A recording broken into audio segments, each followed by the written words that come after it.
Good morning. Good morning, everybody. We're going to talk about the router today.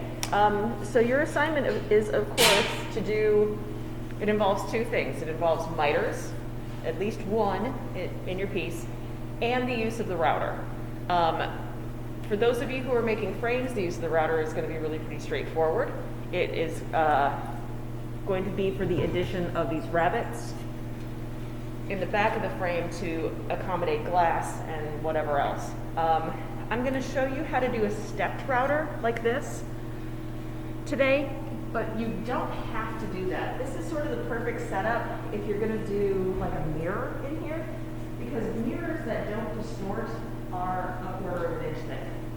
If you want a shitty looking mirror that makes everybody look stupid, you go for the 1/8 inch one, which is much cheaper, but ends up looking really bad, right? It's deep.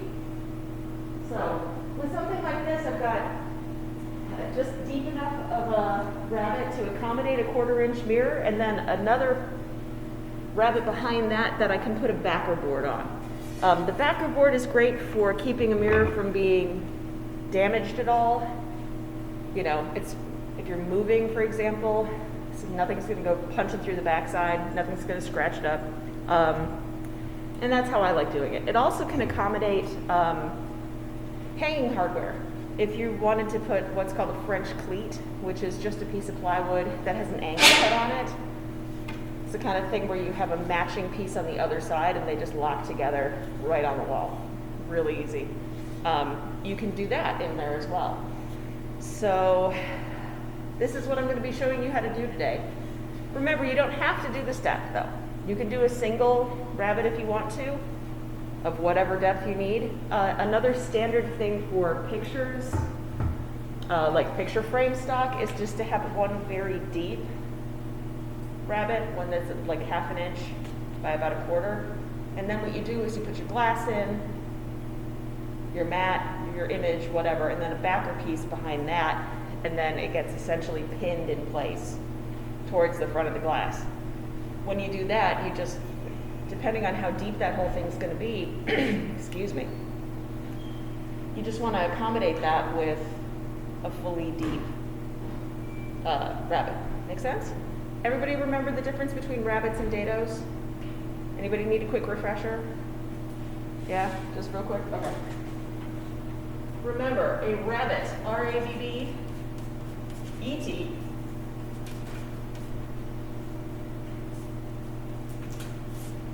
is a channel that's cut on something where it's only bounded on two sides. So it's on the edge of a board. There you go. A dado, by contrast, D-A-D-O, is bounded on 3 sides. So it's typically in the center of the board.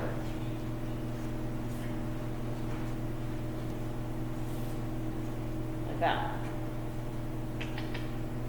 These are usually more used in joinery. Rabbets are used for lots of things.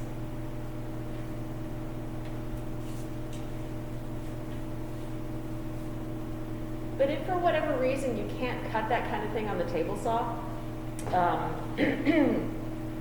say for example you need it to start in the middle of a board and not start from the edge, what you're not going to do, typically speaking, is drop your board down onto the table saw blade and then start cutting in the middle of it. That's a terrible idea. What you're going to do is you're going to use a different machine, and that's typically the router. So what is a router? We have a couple of different kinds, frankly. Excuse me. It's going to be like that today. We have many, many routers in the other room. I personally like this one. It is a Bosch plunge router. What that means is that I can move the head up and down by just releasing a little thing, and it plunges down in. So there's kind of 2 or 3 typical kinds of routers. One is a plunge router. Plunge router.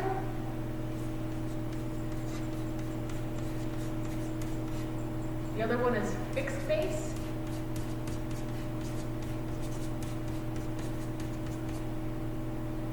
third is a router table, or a router set into a table.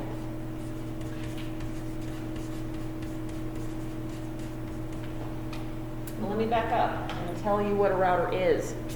A router is essentially a small handheld motor that spins one central arbor here that will have a cutter head in it of some kind.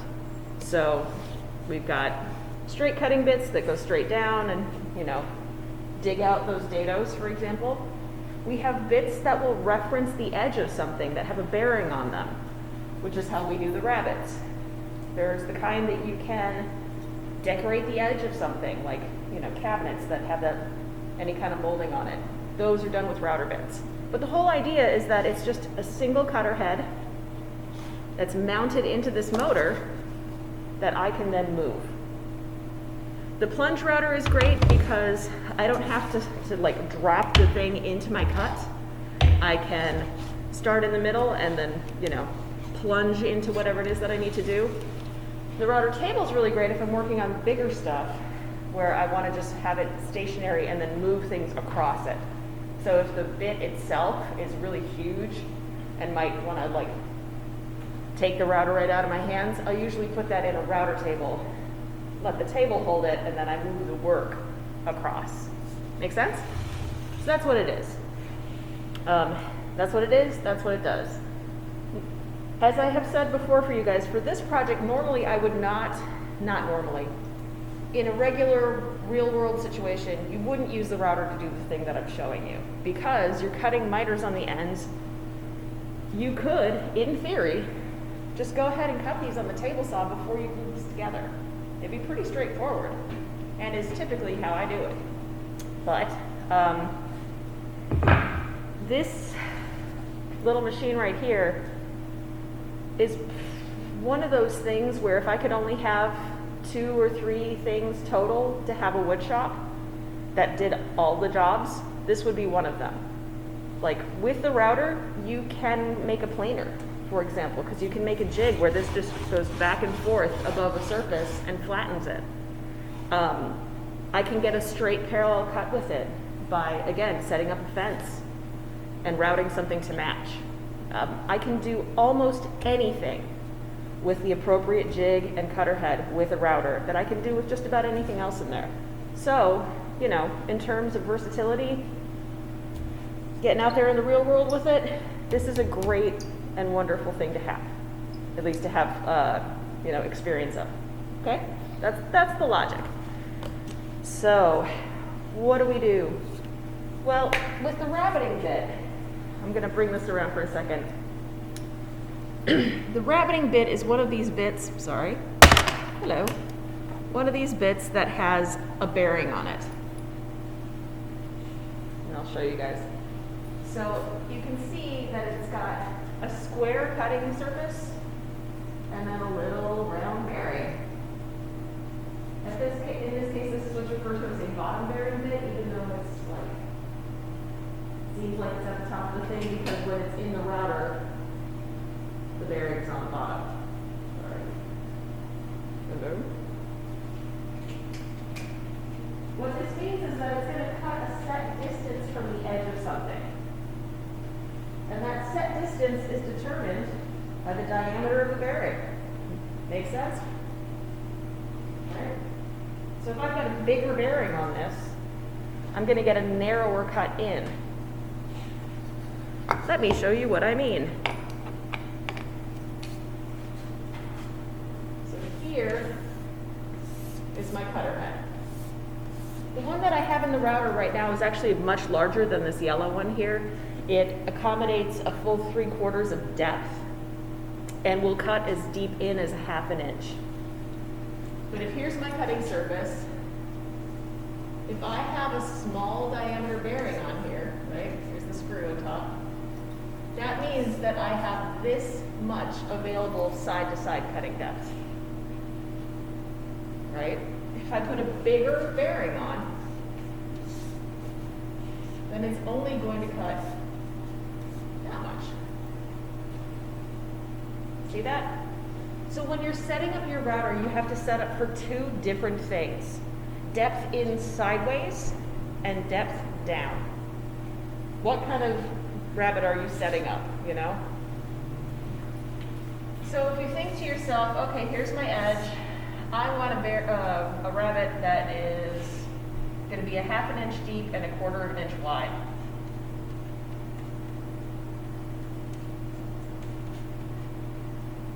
Well, then you're going to start by establishing this quarter, which will be putting a bearing on that only allows for 1/4 inch of cut in one direction. Right? Does that make sense to everybody how that works? People tend to get it a little mixed up when they really get into it, so that's why I'm going over it now. With this router, and with all the other Bosch routers, it has a really nice way of changing the blade or the bit in it. So of course it has the bit that spins, spinning bit, but it also has an arbor lock right here. So if you are able to spin it around until it hits the flat spot on the arbor, then it can't spin anymore. The other nice thing is it has a flat on the back of the plate here. So I can lay this guy down and not worry about it rolling as I'm trying to manipulate everything, okay? So I'm just gonna show you how to put this in the first place. So I've got the router lock or arbor lock on, and then it's an open-ended wrench. It should be in the tool room with these routers. Come on, baby. There we go. And you'll find that when you're taking taking this part off, you'll be able to unscrew it by hand, and then it's going to hit a sticky spot again. It does that every time. So you'll need to use the wrench a second time just in this one little spot. So, most standard American manufacturer routers will accommodate 2 different kinds of bits, and it has to do with the shank size here. So standard for heavy duty work is 1/2 inch. You can see that this has a 1/2 inch wide shank on it, right? The other one is 1/4 inch. 1/4 inch bits are not designed to really carry a heavy load. They're usually used for really fine detail work. So, this one will accommodate that. You have to change out this part right here. This is called a collet. C-O-L-L-E-T. Collet. The collet. So this little dude that goes around here and in is the collet.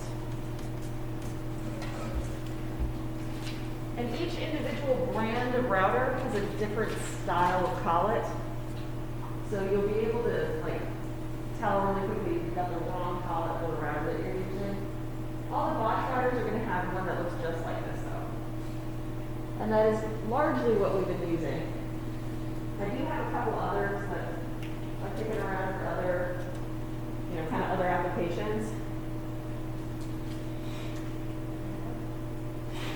But when you're putting your bit in, let's say you're walking up to the router anew, there's no bit in it, you've got to do your thing. What I usually do is I take the collet completely off. Take it off in its entirety, put my bit in, pretty much just till it bottoms out on the collet. You don't want to jam it way up in there, this is wrong, and you don't want it to not grab either. The rule is it has to hold on to at least 1/3 of the shaft. I find for myself that if it's sitting right at the back of the collet, it's in the right spot. I can pull it out just a little bit and it'll still be okay. But whatever you do, do not shove it up in there and bottom it out. It's going to vibrate really badly and it's going to burn. So, but I will. Come on, baby. This one's not grabbing quite as tight as I would expect, but that's okay. Come on. All right, if you're going to be like that. It's fighting me a little bit, so I'm just going to take the bit out for a second and get the collet started. Whatever you do, don't use the router if your bit isn't really fully secured in there. If If you're like, I don't feel very strong today. No, no. Only strong collet hands.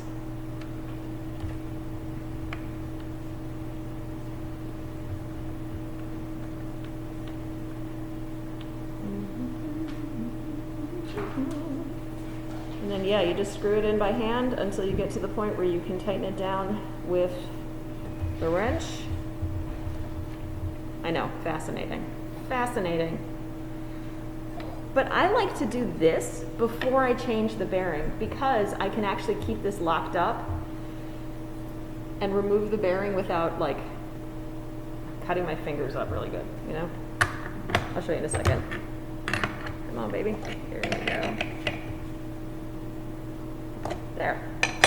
Then make sure the arbor lock is off. Back it up here a little. Come on.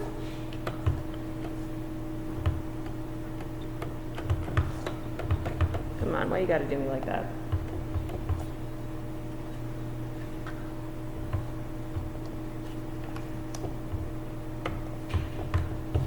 I was doing this yesterday too. Being a little pain in the butt. Okay, seriously. There we go. Okay. Moving on. So let's talk about the parts of this router. Because this is I have two of these, incidentally. Either one of these rabbiting bits will work. The red one is in better shape. It's a newer bit, it's less busted. But this one will work. It's just not as nice, right? I would recommend using this Bosch router, excuse me, because it is so easy to use. It's lightweight. It's just got all the things going for it that a girl looks for in a router, you know? Looks, job, money, all the things. Anyway, so it's got a couple different controls on it. Its power is right here on the handle. You see that, children over here who aren't looking? Right here. So you squeeze this trigger and that turns it on. The lovely thing about it is that you can turn it on and leave it on with this lock button right here. There's a thumb lock button. And then to turn it off again, you release that thing. So you don't have to squeeze really hard the whole time. You will notice though that the handles are set at an angle like this. The idea is that the handles are angled away from you. So sorry, lefty, it's a thing, right? So it's on, it's off. The plunge control is right here. Look, you release this lever, and that will let you plunge to whatever depth, and then you push the switch back over. Let me move the cord here. See that? Let me try that again. So you release this, push down to whatever depth you want, and then push it back over, and now it doesn't move. See that? So that's your plunge control right there. There's another control on here, and that's speed. It is a variable speed router. Typically speaking, for a bit this size, where it's set right now at around 4 is pretty good. Just like with everything else, the wider, sorry guys, the wider the diameter, the slower the speed you want to go. So if you've got something that's really narrow, you're going to up that speed. The bigger you go, slow it down a little bit. So 4 should be just fine. Certainly that's also going to change depending on the kind of material you're cutting, but knowing what everybody is doing, you shouldn't have a problem.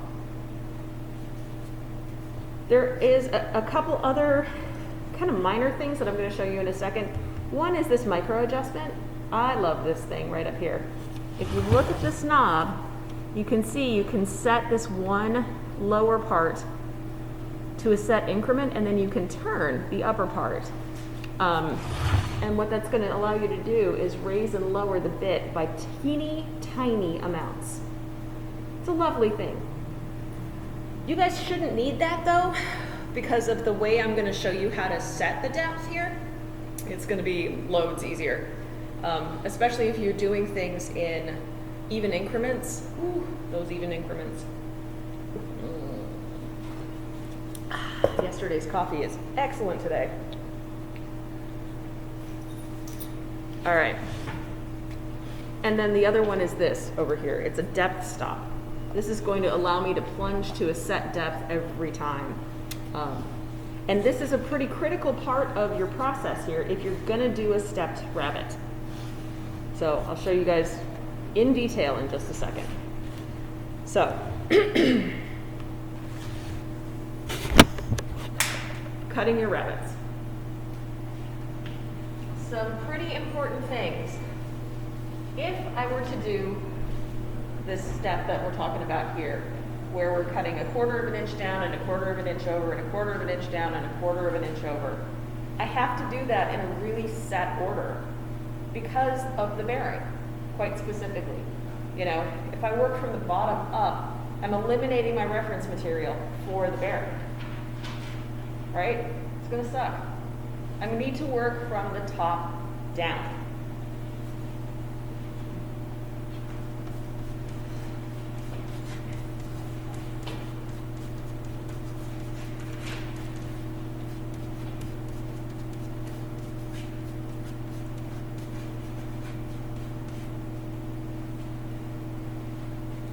And then try to envision it as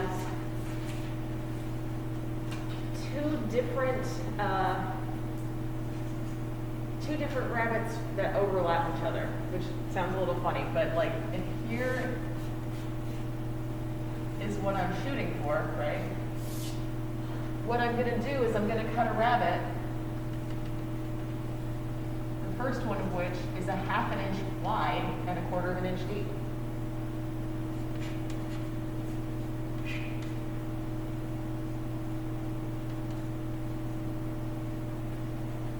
And then that second rabbit is going to be 1/2 inch deep and 1/4 of an inch wide.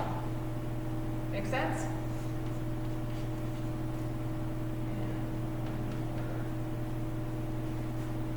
So if you can envision it like that, that really helps. So you start at that widest, shallow one, and then you step down to the deeper, narrower one. Cool. So how do I do that? That's the real question. How do I do that? How do I set it up so that it's going to cut exactly what I want? I'm going to just start by loosening up. This is one part of my depth stop right here is this adjustable pin. I'm just starting by moving that completely out of the way.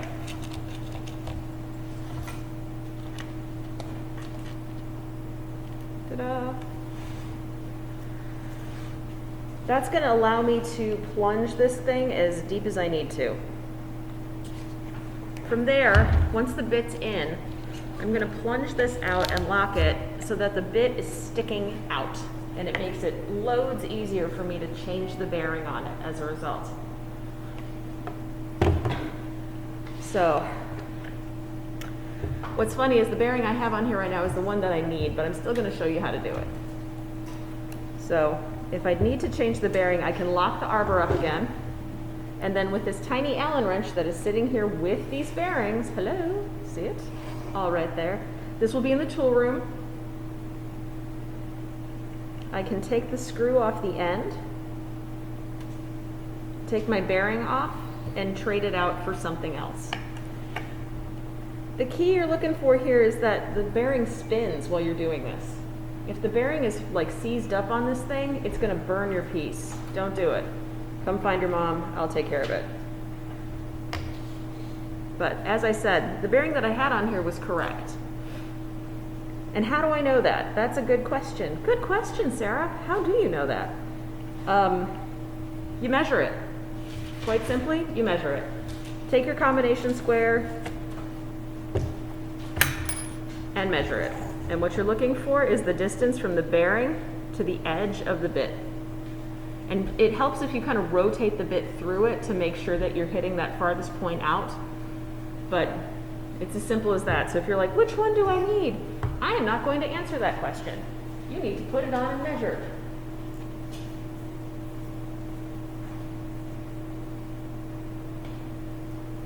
But any nice rigid ruler is going to answer that question for you, no problem. Yep, there it is, 1/2 inch.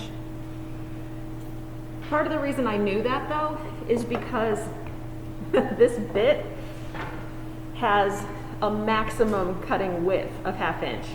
And all I did is I picked the smallest bearing. Hey, logic. And then double checking.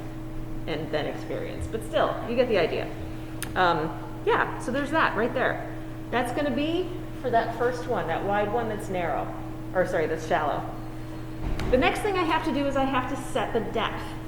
Pay close attention to this, because this is going to make your life so easy if you do this right. Oh my God. All right, I'm going to release the height here.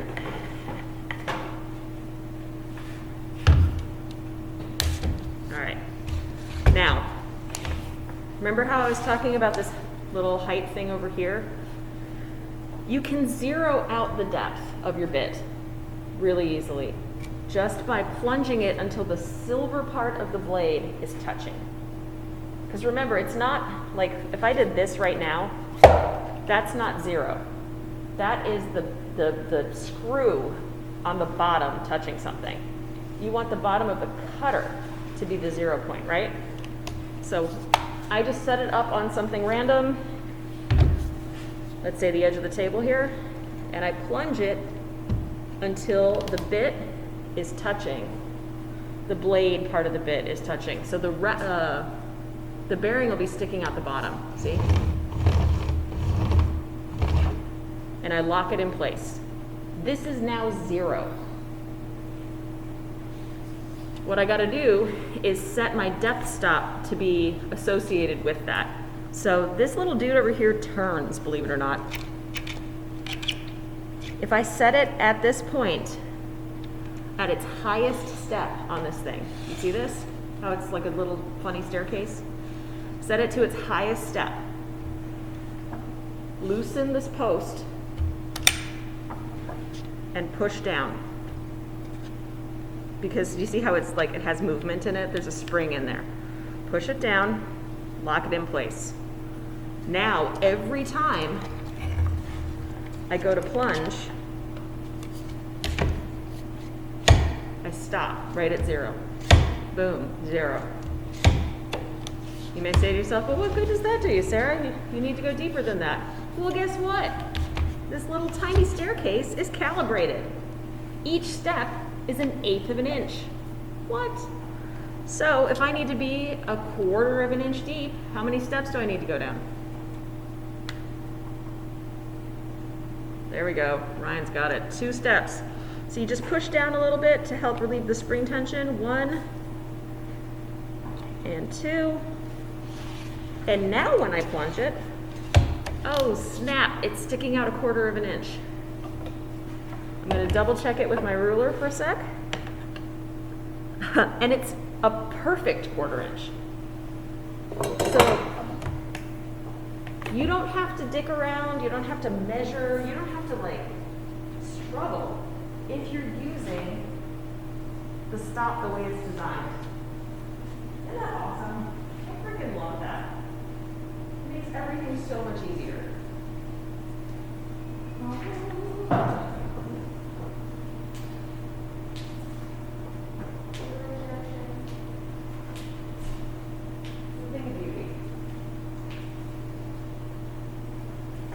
So that sets me up to do my first rabbit. So I'm going to show you a little bit how to do that before we move into the machine room, just because it's not as noisy again. But remember, with a router this size, it is a very, very good idea to always work with it perpendicular to your cutting plane. Like let's say I'm cutting the edge of this table, for example. If I were trying to do that and I had the router like this, it's extremely tippy, super tippy canoe. So if I'm going to cut this, keep the work perpendicular to yourself. It's going to make life loads easier. I got to think about this for a second in terms of cutting direction. Yep. The other really key thing is that you have to move the router in a set direction. because it's spinning in a set direction. And if you go the wrong way, it's going to climb, it's going to jerk and whatever. So think about it like this. If the work is on your right-hand side, you're going to pull the router towards yourself. If the work is on your left-hand side, you're going to push the router away. Good. And I'm putting a fair amount of pressure on this side to keep it flat. If I just am like letting it do what it's going to do, it moves a lot. So just remember, whichever side is on the work, that's the side you want to be kind of focusing your pressure down, as it were.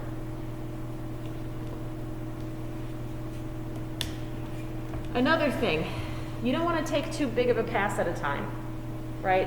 So the depth of this is already set. It's going to be a 1/4 inch deep.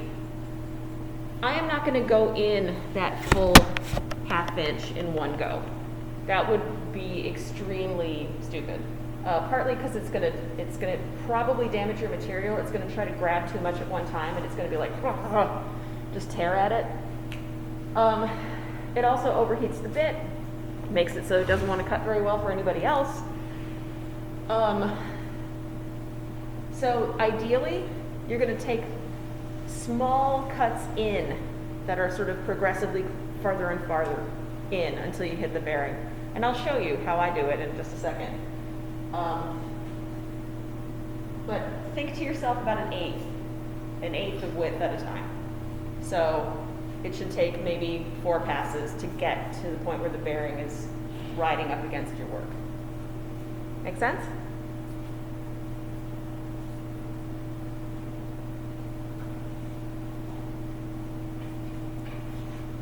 Questions at this point before we actually go cut something? No? All right, well, let's go into the machine room. So instead of a frame, normally I would have one sort of halfway done at this point that I would demonstrate with. For whatever reason this year, I don't. So that's all right. But you're in luck. I'm replacing my front door, my front screen door, with a lovely Cypress reproduction of the original. And it needs wrapping in the back. So, the exact same set of like cutting methods and circumstances are going to be true for what I'm going to do here, as would be true for your piece. The scale of it's going to be a little different in terms of handling things. But you know, it would be fine. It will be fine. I'm not going to plug this in just yet. I want to still show you guys some things.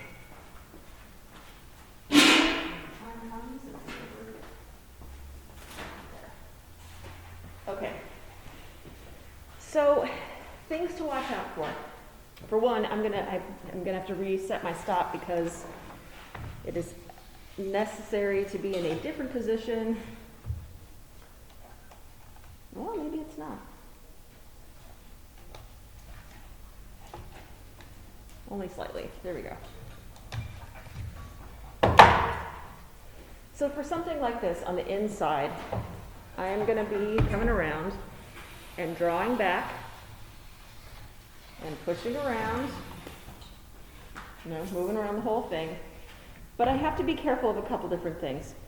One is this going to be so deep that it's going to interfere with the table? In this case, I'm in luck. The answer is no. When you go to do your next one, however, the likelihood is very high that it will be. At which point, what you do is you move the work so that whatever it is that you're working on is off the table at the time. So I'd be able to come through and go, and then stop, unclamp, turn the work. It kind of sucks, but it's what you do. You know?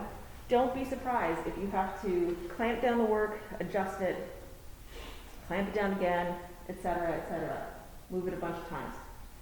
Don't do anything with the router that feels uncomfortable. So if you're like reaching really funny or don't feel like you've got good control, just don't do it.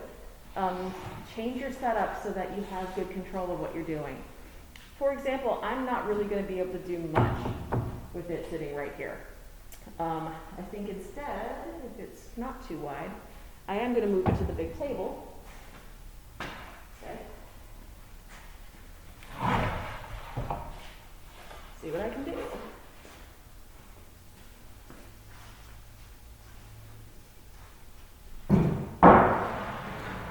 Yeah, that's way better. So now I can access three sides. See that? And I will have much less manipulating to do for everything. You guys can come a little closer here. Another thing you should be super aware of is that the router itself makes a huge amount of debris. This is not one of those things that you want to do without eye protection. Ever. Ear protection is really going to be a good idea too, because it's noisy. I would prefer it, by which I mean please do this or I'll be mad, if you do your routing in here. You're going to make a mess, you'll be able to sweep it up a little bit better. Remember, bench room is for clean processes, machine room is for sawdust encrusted processes. All right.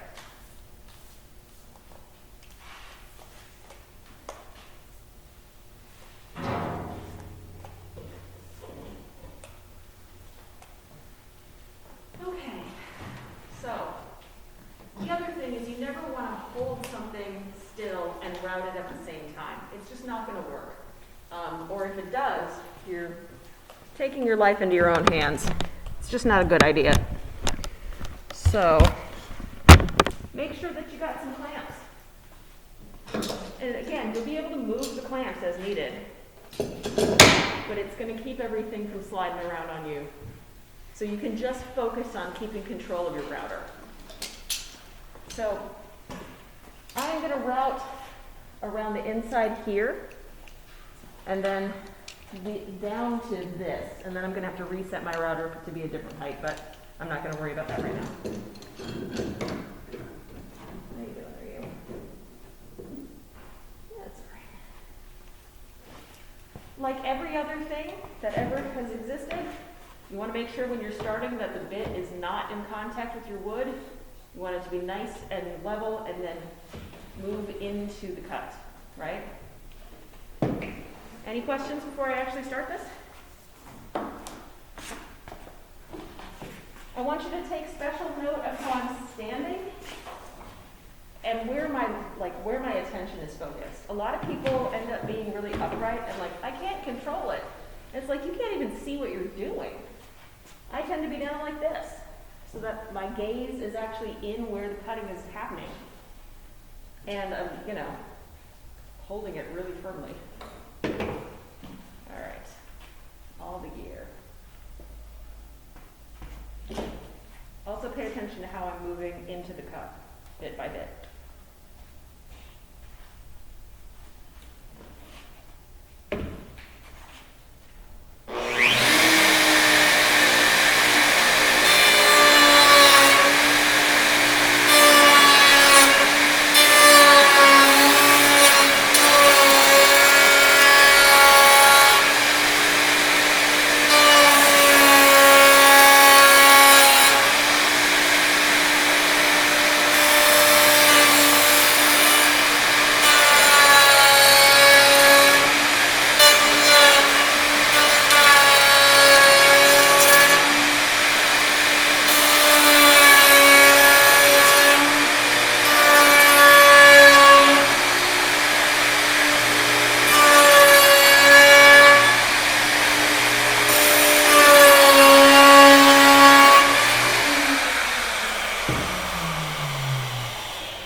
So I could keep going like this. I think for myself, I'm going to turn at this point and start pushing this way.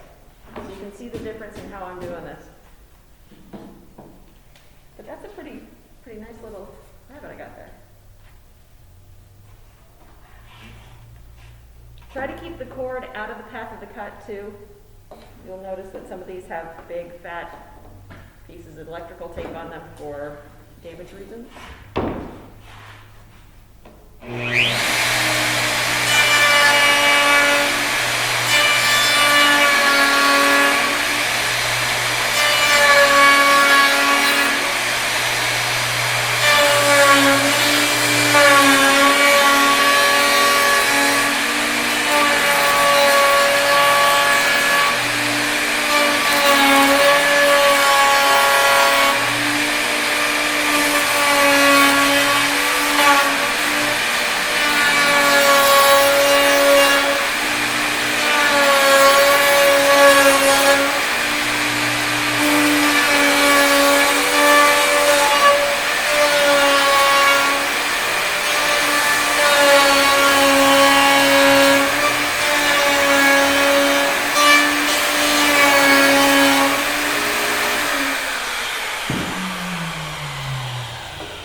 Etc.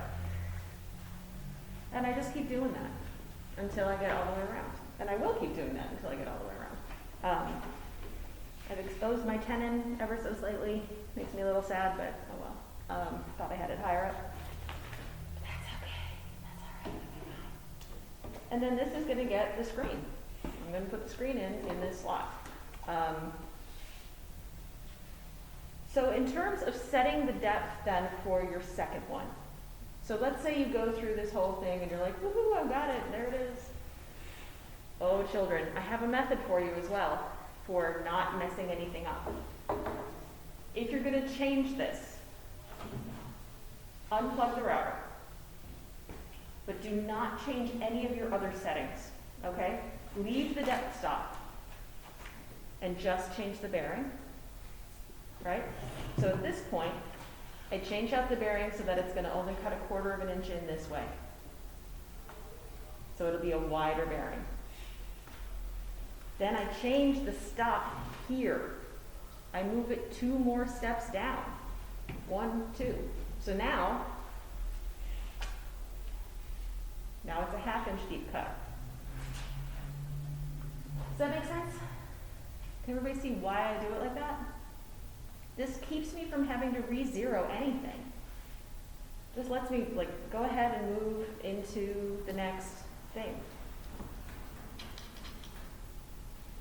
The only real drawback of this is that I'm going to be left with rounded corners when I'm done. The bearing can't, follow too closely in there, and what I'm going to have is a bunch of rabbits with rounded corners. But that's not too difficult to deal with, frankly. It's going to be something that we hack out with a chisel. I will show you that at a later time. Do you guys have any questions?